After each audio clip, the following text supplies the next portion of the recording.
Right, I've been cooking curries now for quite a while. I've never quite got them right. However, with some help from some good Indian friends, they've taught me a few bits. And I've sort of made it down to an easy, quick, simple way of making a curry. Super quick, just get it done. So in here, I've got ginger and garlic, which I freeze. Top tip, makes peeling the garlic really easy and it keeps it for ages. So ginger, garlic.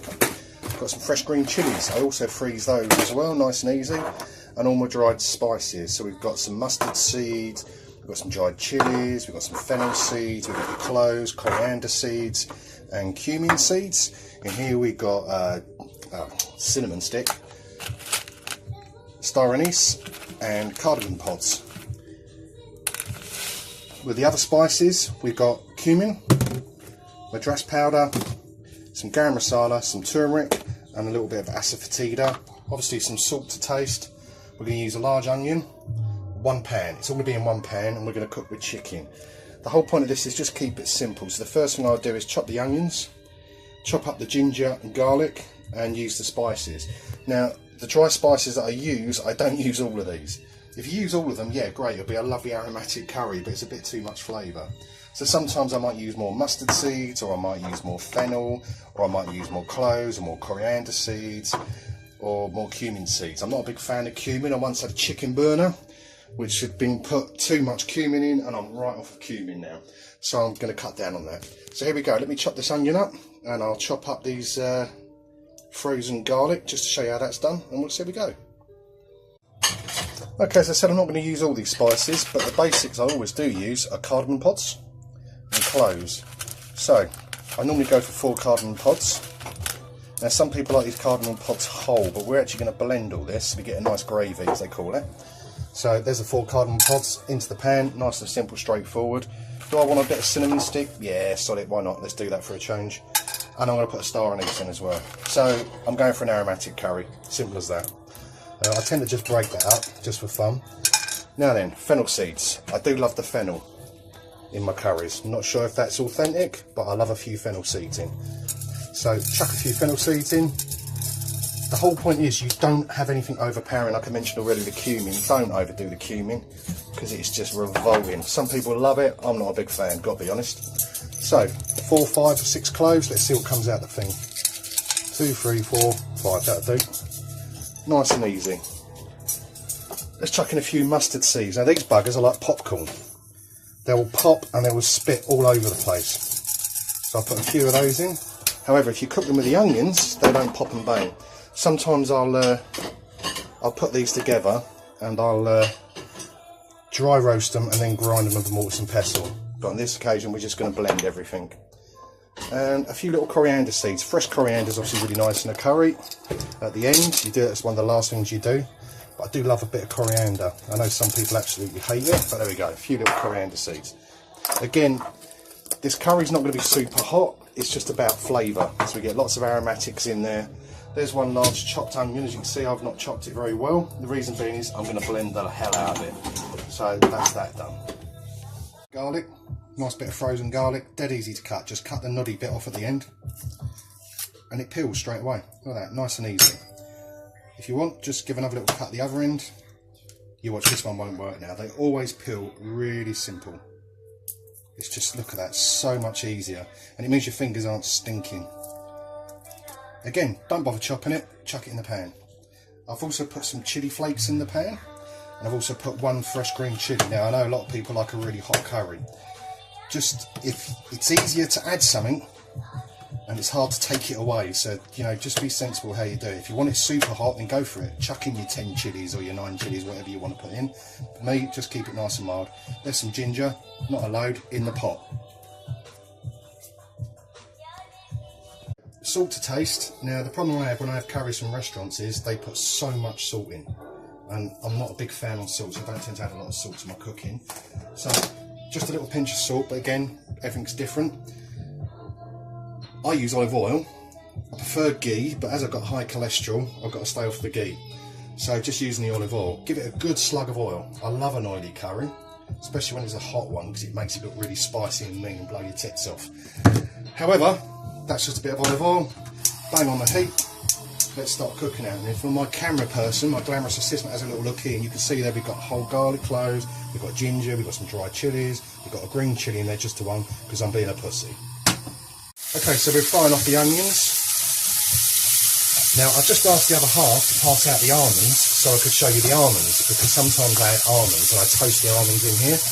Nice almonds, straight from Tesco's. I only asked her to pass them out, I didn't ask her to open them, she's opened them. So we're going to cook some. So chuck in half a packet of almonds. Now this is more like a korma now, this is heading towards korma. But don't let the korma put you off, don't think a korma is mild and bland, because you're chucking a load of chilies, it'll be super. You can make it nice and spicy. I actually tend to use the madras powder when I'm cooking curries more than I do anything else. I love the madras powder.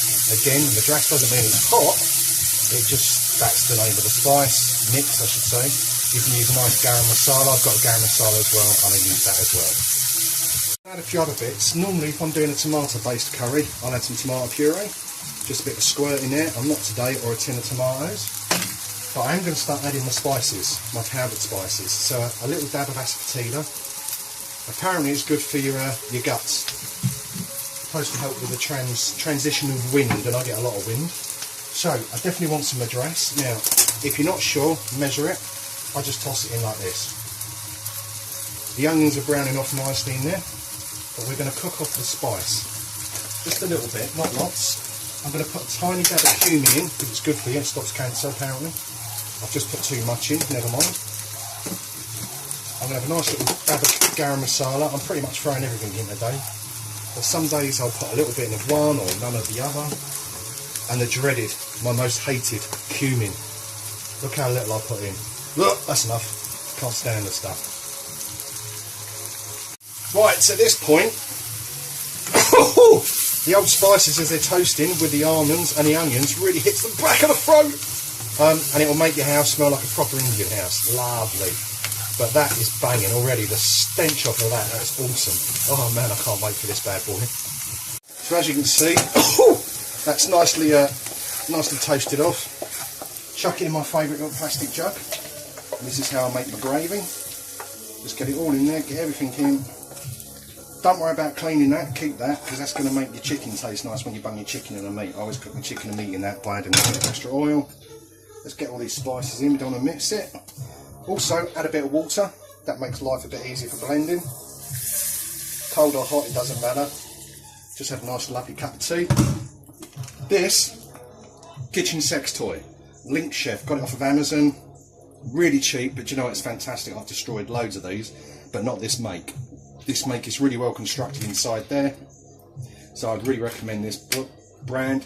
And it comes with loads of attachments for dicing and all that sort of stuff. So here we go. Let's blend this up a little bit. This is where it goes everywhere.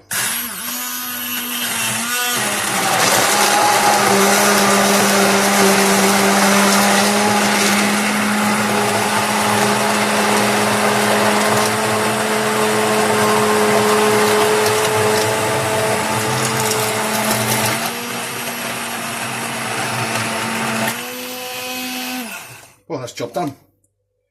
You know, I'd go for a bit longer just to make sure you've got all the cardamom pods closed and star anise ground up, but that's pretty much it. So I've been chopping up the chicken. As you can see, I like a big chunk. Everyone likes chunky chicken. So cut the chicken nice and thick. One of the reasons I do that is, one, it keeps it moist. The other problem is with chicken fillets these days are pumped full of water. And if you don't believe me, have a look at that. That's all water from the chicken. So when you cook the chicken, you want to keep the chicken moist, cook it on a really high heat, fast and hard.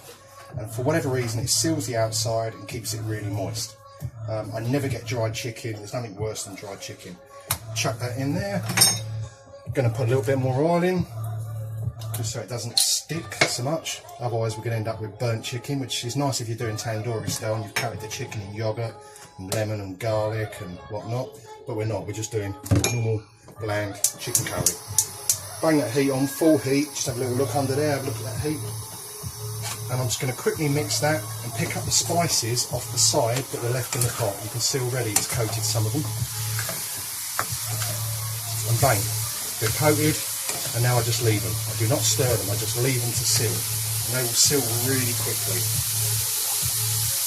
That chicken's been in about 2 minutes, one side down. Let's flip it. Yeah, it's almost sealed. Again, I'll just do that and I'll leave it for a bit. We're almost getting there. Sometimes I will actually add some dry spice to this as well, but I'm just going to leave it like that. Now notice the chicken's not all thoroughly cooked through. I'm not going to stress about it, but here's my gravy. Bosh, in it goes. Oh my god, I just sound like Jamie Oliver then. I haven't got a flat tongue. Right, so just pour your muck in. Get it in there. I'm really fussy about getting every little bit. I really am. I'm terrible. A bit OCD on this one. So get your muck in. I'll tidy it up in a minute. I'll get those last little dregs out. Sometimes I'll add a bit more water if it's needed, but I do that by rinsing this out, which I'll do. There we go. A little bit of water in there, not much. Bang, pour it on. Give it all a good mix. Voila, one curry. Now obviously that chicken wasn't fully cooked, so we've got to get a lid. We turn the heat down and we just let that simmer for a while. Now if you want to add fresh coriander, do that right at the end before serving. If you want to add fresh tomatoes, do that before the end before serving. Or mushrooms, or anything you want to do like that. Taste it. If it's not to your liking spice-wise, then simply add more chilies. I tend to add fresh chilies at the very end, just so I've got a bit more kick in my curry for me. And then whoever's eating it with me can take those out. Just grab the lid and that's it. Now the best thing about this is, it's a curry, awesome, but it took no longer than cooking a frozen pizza.